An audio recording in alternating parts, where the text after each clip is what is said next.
Hello friends, എല്ലാവർക്കും പുതിയൊരു വീഡിയോയിലേക്ക് സ്വാഗതം. ഇന്നത്തെ ഒരു വീഡിയോയിൽ കൂടി നിങ്ങൾക്കായി പരിചയപ്പെടുത്തുന്നത് നിങ്ങളുടെ റോയൽ എൻഫീൽഡ് വണ്ടി മെയിൻറ്റെയിൻ ചെയ്യുന്നതിന് ആവശ്യമായിട്ടുള്ള കുറച്ച് ടിപ്സാണ്.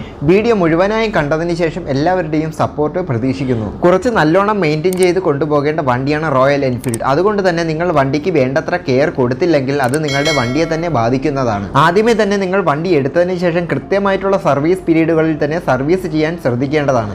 റോയൽ എൻഫീൽഡിൻ്റെ എല്ലാ വണ്ടികളുടെയും ഫസ്റ്റ് സർവീസ് വരുന്നത് 500 കിലോമീറ്റർ അല്ലെങ്കിൽ 1.5 മാസമാണ്. ഇതിൽ ഏതാണോ ആദ്യം വരുന്നത് അതിനനുസരിച്ച് സർവീസ് ചെയ്യാവുന്നതാണ്. വണ്ടി അധികം ഓടാത്തവർക്ക് മാസമായിരിക്കും ആദ്യം വരുന്നത്, വണ്ടി അധികം ഓടുന്നവർക്ക് കിലോമീറ്റർ ആയിരിക്കും ആദ്യം വരുന്നത്. ഇതിൽ ഏതാണോ ആദ്യം വരുന്നത് അതിനനുസരിച്ച് സർവീസ് ചെയ്യാവുന്നതാണ്. ഫസ്റ്റ് സർവീസ് കഴിഞ്ഞാൽ GT ഇന്റർസെപ്റ്റർ വണ്ടികൾ ഒഴിച്ച് ബാക്കി എല്ലാ വണ്ടികളുടെയും സർവീസ് പീരീഡ് വരുന്നത് 5000 കിലോമീറ്റർ വെച്ചും അല്ലെങ്കിൽ 6 മാസം വെച്ചുമാണ്. ഒന്നിടവിട്ട സർവീസുകളിലാണ് ഓയിൽ ചേഞ്ച് വരുന്നത്. ഫസ്റ്റ് സർവീസിന് ഓയിൽ ചേഞ്ച് ഉണ്ടെങ്കിൽ സെക്കൻഡിന് കാണത്തില്ല, തേർഡിനുണ്ടെങ്കിൽ ഫോർത്തിന് കാണത്തില്ല. ഇതിങ്ങനെ പോകുന്നതാണ്. 650 cc വണ്ടികളായ ഇന്റർസെപ്റ്റർ GT വണ്ടികൾക്ക് ഫസ്റ്റ് സർവീസ് കഴിഞ്ഞതിന് ശേഷമുള്ള സർവീസ് പീരീഡ് വരുന്നത് 10000 കിലോമീറ്റർ അല്ലെങ്കിൽ 1 വർഷം വെച്ചാണ്. ആദ്യത്തെ 4 സർവീസാണ് ഫ്രീ സർവീസ് ആയിട്ട് വരുന്നത്. 5ാമത്തെ സർവീസ് മുതൽ പെയ്ഡ് സർവീസാണ് തുടങ്ങുന്നത്.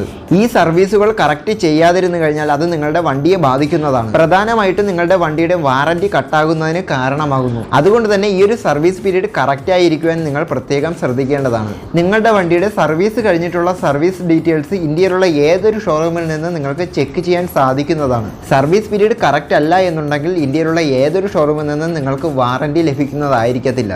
വാറണ്ടി ടൈം കഴിയാത്തൊരു വണ്ടിയിൽ നിങ്ങൾ വയറിങ് എവിടെയെങ്കിലും കട്ട് ചെയ്യുകയാണെങ്കിൽ, അതായത് ഫ്രണ്ടിൽ ഹെഡ്ലൈറ്റ്, പുറമേയുള്ള ഹെഡ്ലൈറ്റോ ഹോണോ അങ്ങനെ എന്തെങ്കിലും കൊടുക്കുന്നതിന് വേണ്ടിയിട്ട് നിങ്ങൾ വയറിങ് എവിടെയെങ്കിലും കട്ട് ചെയ്യുകയാണെങ്കിൽ നിങ്ങളുടെ വയറിങ് കിറ്റിൻ്റെ വാറണ്ടി ഫുള്ളായിട്ട് നഷ്ടപ്പെടുന്നതാണ്. ഇങ്ങനെ വയറിങ് കട്ട് ചെയ്യുകയാണെങ്കിൽ നിങ്ങളുടെ വണ്ടിക്ക് എന്തെങ്കിലും ഇലക്ട്രിക്കൽ സംബന്ധമായിട്ടുള്ള പ്രോബ്ലം വരികയാണെങ്കിൽ വാറണ്ടി ലഭിക്കാതിരിക്കുന്നതിന് അത് കാരണമാകുന്നു. അപ്പോൾ ഈ പറഞ്ഞ കാര്യങ്ങൾ പ്രധാനമായിട്ടും ശ്രദ്ധിക്കേണ്ടതാണ്.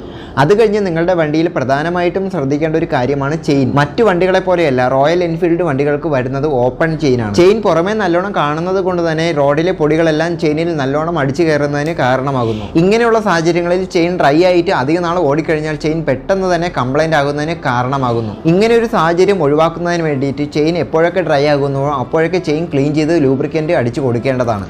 ഓരോ 1000 കിലോമീറ്ററിൽ ചെയിൻ ക്ലീൻ ചെയ്ത് ലൂബ്രിക്കൻ്റ് അടിച്ചു കൊടുക്കണമെന്നാണ് കമ്പനി പറയുന്നത്. പക്ഷേ അത് നോർമലായിട്ടുള്ള ഒരു റോഡിൽ കൂടി ഓടുമ്പോൾ ഉള്ള ഒരു കാര്യമാണ്.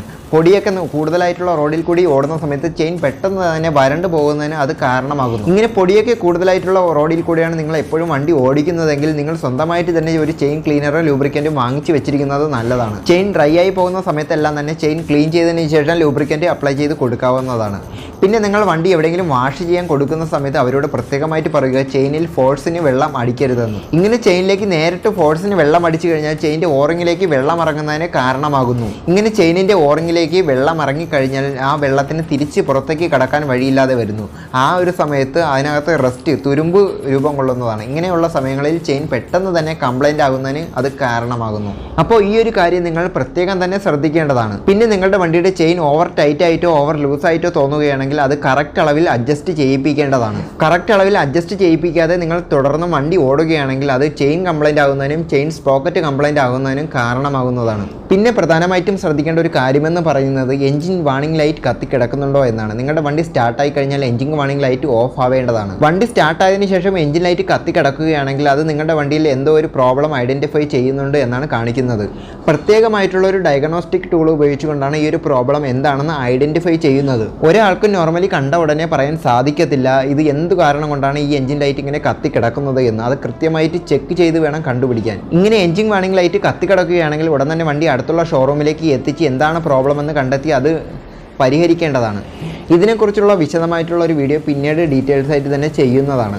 അപ്പോൾ ഇന്നത്തെ ഈ ഒരു വീഡിയോയിൽ പറഞ്ഞ മെയിൻ്റെനൻസ് ടിപ്പുകൾ നിങ്ങൾക്ക് ഉപകാരപ്പെട്ടു എന്ന് വിശ്വസിക്കുന്നു. ലോങ് വീഡിയോസുകൾ ചെയ്യാനുള്ള സമയം ലഭിക്കാത്തത് കൊണ്ടാണ് ഇതുപോലുള്ള ചെറിയ വീഡിയോസുകൾ ചെയ്യുന്നത്. നിങ്ങളുടെ സപ്പോർട്ട് തീർച്ചയായും കൂടെ ഉണ്ടാകുമെന്ന് വിശ്വസിക്കുന്നു. മറ്റ് അധിക തിരക്കുകളൊന്നും ഇനി മുതൽ വന്നില്ലെങ്കിൽ കൃത്യമായിട്ട് തന്നെ എല്ലാ ദിവസവും വീഡിയോസുകൾ നിങ്ങൾക്ക് മുന്നിലേക്ക് എത്തിക്കാൻ വേണ്ടി ശ്രമിക്കുന്നതാണ്.